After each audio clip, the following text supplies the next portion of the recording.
those temperatures in the low 90s. It will get even hotter this weekend, though, and also those rain chances will go up. I'll have all those details coming up. Right now on News Channel 6 and 7, it's runoff election day from the sheriff's race to the State House. We have you covered. Also ahead, redeveloping downtown Aiken. We'll have details on the Pascalis project. And the vice president was in the Peach State today. We'll have the reason for her visit as your News at 7 starts now. Live from Television Park, this is WJBF News Channel 6 at 7. Good evening, everyone. You're watching News Channel 6 at 7. I'm Dee Griffin. Thanks so much for joining us. Coverage you can count on begins as results will soon be coming in for the end time now for a first look at our weather. And it was a little warm outside, but that didn't stop people, it seems like, from coming out to vote. And meteorologist Jennifer Tracci joins us now. That's right. It was definitely a nice dry day. No pesky storms to worry about.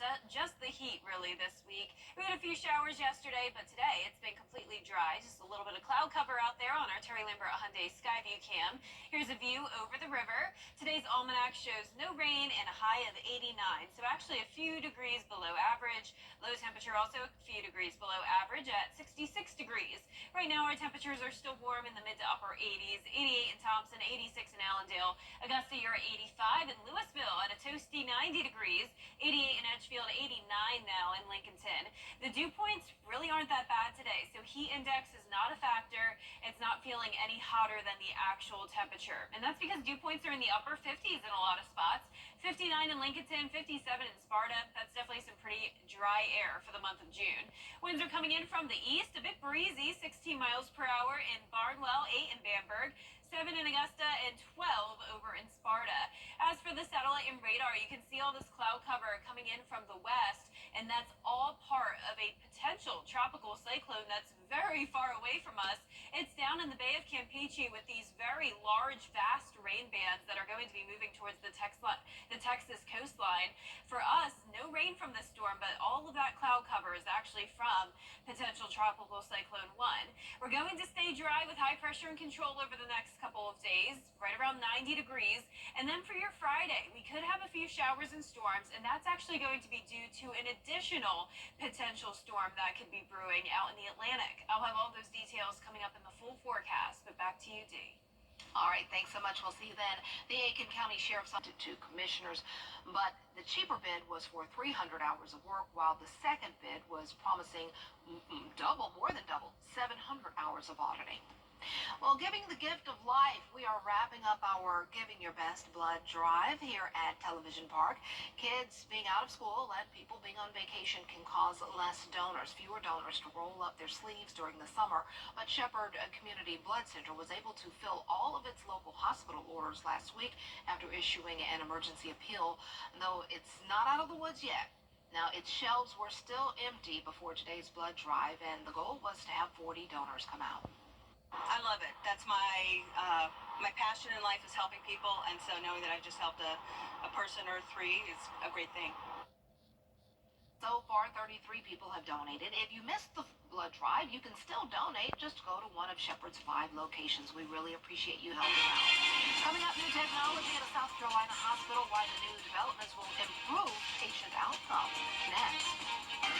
Hello, I'm Adrian Wofford at Cash 3 Monday.com. A South Carolina hospital is the first in the region with a new surgical system made to improve patient outcomes. Hannah Hofstickler has more on the new technology. Conway Medical Center's robotic program started 5 years ago and quickly became the second busiest single robot hospital in the United States and the busiest on the East Coast. With how busy they were, CMC was the first hospital in North and South Carolina to receive the intuitive Da Vinci 5. Conway Medical Center's chief of surgery, Dr. Aaron Epstein, has done thousands of robotic surgeries. There are positives to this new technology. For example, they do not have to make as large of an incision for surgeries. So instead of my hands going in your belly, I've got little miniature hands the size of my pinky fingernail that go in and do what I tell them to do. For most of the operations, there'll be 3/4 inch incisions. And then for some of the bigger operations, there'll be 4, and every once in a while I'll have to put a 5th or a 6/4 inch incision in. He says with this machine, there's no artificial intelligence being used. He is sitting next to the patient the entire time and is controlling the machine. With this new machine, they have already broken records. The previous number of surgeries on the new DV5 system in the entire United States, with 80 units being released, was 5. And, here at Conway, we were able to get 9 perfect operations done. Dr. Epstein says he is very proud of his team for helping him accomplish that goal and to maintain their reputation as a robotic surgery center. He says robotic surgeries will be done more often because of the fast recovery time and less discomfort for the patient, as well as better visualization for the doctors performing these surgeries. The robot concept is going to do nothing but get bigger and bigger, and it will replace the majority of open procedures. Dr. Epstein says he is excited for the community and for Conway Medical Center to have such a big opportunity. And we're going to have sunny and dry conditions Wednesday and Thursday, high pressure in control, but eventually by Friday we'll see our next chance of rain, partly due to the tropics. I'll have all those details coming up. Attention home. When it comes to personal injury, we are the attorneys that fight for you and your rights. We'll work hard to get you the full compensation you deserve. We're in your neighborhood. We're here to help. We're here to stay. Because tough problems need tough lawyers. Frails and Wilson, attorneys at law.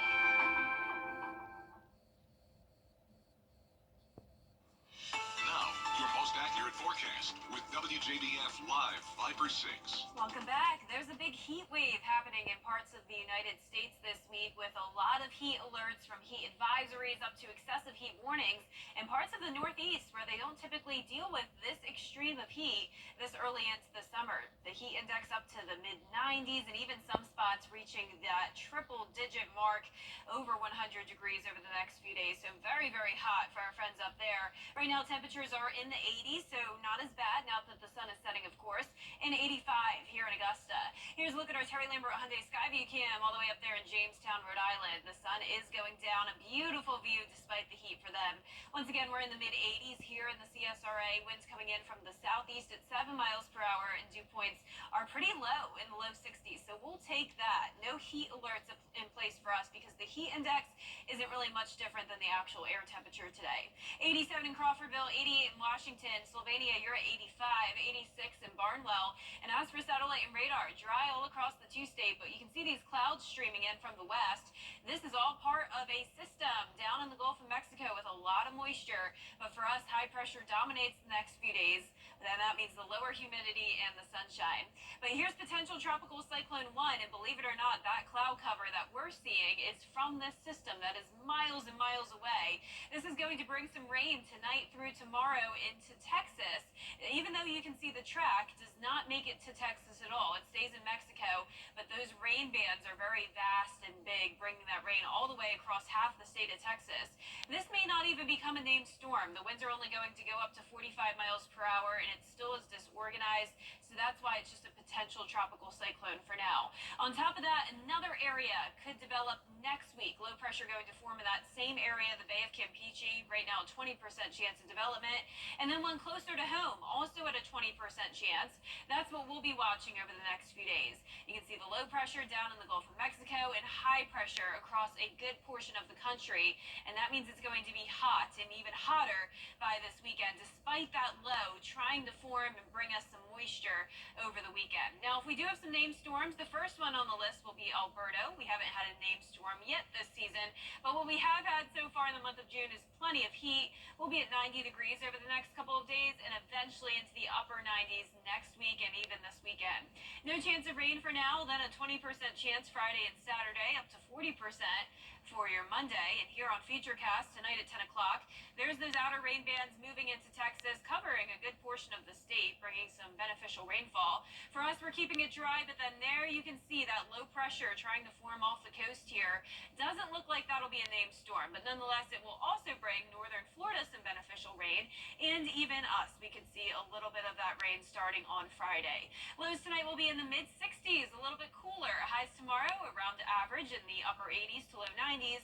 And your 10-day forecast showing us staying in the 90s up to 93 on Friday. 20% chance of rain Friday and Saturday, and then those rain chances increase Sunday through next week as the temperatures go up. Back to you, Dee. All right, Jenna, thanks so much. This week's episode of Your Hometown The American Ninja Warrior Adventure Park in Denver is now open. It's a new indoor obstacle park inspired by the hit show American Ninja Warrior. The 37,000 square foot facility includes obstacles such as monkey swings, spider walls, tilting logs, and the iconic warped wall. There's also an inflatable obstacle course, arcade, a full-service kitchen, and more. Looks like it's pretty fun. I have to ask my friends in Denver if they are going to go and check it out and send me some pictures. Wow, yeah, that looks like a blast. Very impressive. You gotta be in shape to go there. Yeah, it'd be a workout. Oh, yes. Yeah, it was like a couple years ago I tried a trampoline park. And those are hard. Those are very hard. Yeah, It's harder you than run out it of looks. breath. Our 10-day forecast showing the heat all this week, so be sure to stay hydrated. Lots of sunshine, not much rain to cool us down for now. A 20% chance of rain by Friday, and then some higher rain chances starting on Sunday as we heat up to 96 on Sunday, 97 next Monday. All right, that's our time for now. Thanks so much for joining us. We're always with you at WJBF.com. Don't forget to tune in and go online to look at those runoff numbers tonight. Entertainment Tonight is next.